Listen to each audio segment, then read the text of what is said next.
मेरी group of institutions जो educational institute है इंडिया में और दिल्ली एनसीआर में, आपने एक सेंटर फॉर इंटरनेशनल स्टडीज़ पे एक बहुत बड़ा प्रोग्राम प्रोजेक्ट बनाया है।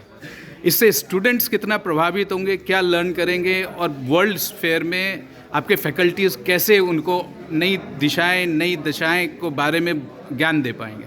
देखिए, जो सेंटर फॉर इंटरनेशनल स्टडीज़ है उसका मेन एम है कि एक हम यहाँ थिंक टैंक बनाएं जो भारत के रिलेशंस वर्ल्ड वाइड जो हैं उनके साथ बातचीत करके और उनको देख के रिसर्च करके उसके बारे में कोई पेपर निकाले और इन्फॉर्मेशन निकाले जो भारत सरकार को भी दे और जनरल पब्लिक को भी दे। दूसरा, ये सारी इन्फॉर्मेशन और नॉलेज बच्चों तक ले जानी बहुत ज़रूरी है, स्पेशली जबकि आज की डेट में भारत जो है एक ग्लोबल स्फीयर में बहुत आगे निकल रहा है। तो हमारे बच्चे जो हैं वो इंटरनेशनल रिलेशंस को समझें, इंटरनेशनल इकोनॉमिक रिलेशंस को समझें और उसके लिए और काम करें और आगे बढ़ सकें।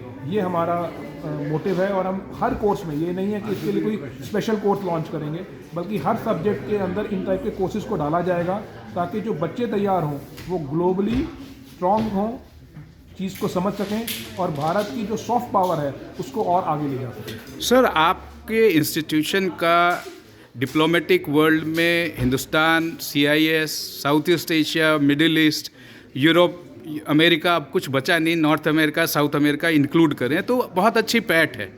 तो जो आपके फैकल्टी होंगे, जो आप कह रहे हैं कि हम अपने रिसर्च पेपर और थिंक टैंक भी बना रहे हैं, उसके बारे में थोड़ा बताएं, क्या आपका विजन है? देखिए, जो फैकल्टी है वो इसके ऊपर, जैसे मैंने बताया, रिसर्च करेगा और पेपर लिखेगा और ऐसे इन देशों में जाके हम उनके बच्चों को भी आगे पढ़ाना चाहते हैं और चाहते हैं कि उनके साथ और टाई अप करके वो भारत में आएँ और हमारे यहाँ पर आके पढ़ें और उस चीज़ को आगे बढ़ा सकें। तो क्या आप एक्सचेंज प्रोग्राम भी EU के साथ या नाफ्टा के साथ या साउथ ईस्ट एशिया, आसियान के साथ करना चाहेंगे? कई हमारे अभी चल रहे हैं, जैसे आसियान में कई कंट्रीज़ हैं जिनके साथ हमारा टाई अप है, यूरोप में है, और अभी पिछले साल हमारे बच्चे नीदरलैंड्स गए थे, अमेरिकाज़ और कनाडा में भी है, यूरोप में तो 5-7 कंट्रीज़ के साथ है। तो इन सब के साथ हैं और आगे भी बढ़ाना चाह रहे हैं। अब हम थोड़ा सेंट्रल एशिया की तरफ फोकस कर रहे हैं, ईस्ट यूरोप की तरफ कर रहे हैं और साउथ ईस्ट एशिया में और कंट्रीज़ की तरफ बात भी कर रहे हैं। एक आखिरी सवाल और इम्पॉर्टेंट सवाल, क्या जो दूसरे कंट्रीज़ के बच्चे हैं वो हिंदुस्तान को जानने के लिए, चाहे वो MIT से हो, चाहे ऑक्सफोर्ड, कैम्ब्रिज और हार्वर्ड से हो, वो भी हिंदुस्तान आना चाहते हैं, तो क्या मेरी के पास ये फैसिलिटी है, टैलेंट है, लाइसेंस है कि आप इनको भी फैसिलिटेट कर पाएँ? देखिए, मेरी पहले भी करता रहा है, जैसे मैंने बोला फ्रेंच स्टूडेंट्स हमारे यहाँ आया करते थे। अभी भी ये फैसिलिटीज़ हमारे पास हैं, जहाँ तक कि बिकॉज इंटर्नशिप में तो कोई भी आ सकता है और जहाँ तक कि इनरोलमेंट के लिए वो गवर्नमेंट ऑफ इंडिया की पॉलिसी है, उसके हिसाब से हम लोग भी काम कर रहे हैं और वो बच्चे उसमें आ सकते हैं। लेकिन आज तो टेक्नोलॉजी के पॉइंट ऑफ व्यू से जो एजुकेशन है वो इतनी सीमलेस हो गई है कि ऑनलाइन एंड ऑफलाइन एजुकेशन के मिशन से भी हम उनको केटर कर सकते हैं। और एक आखिरी सवाल, हिंदुस्तान का वर्ल्ड पर्सपेक्टिव क्या होना चाहिए एजुकेशन में या जनरल?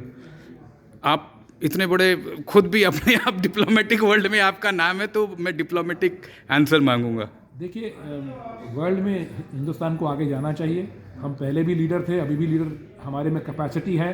हमारे जब स्टूडेंट्स यहाँ से पास होकर बाहर जाते हैं और आज हम देख रहे हैं कि US में इंडियंस कैसे प्रोग्रेस कर रहे हैं और अभी जो नई गवर्नमेंट आ रही है उसमें कितना इंडियन मूल के जो लोग हैं उनका कितना कंट्रीब्यूशन है, तो आगे तो हम जा ही सकते हैं। तो देश को भी आगे जाना चाहिए और आगे जा रहा है और आगे जाएगा। Thank you very much.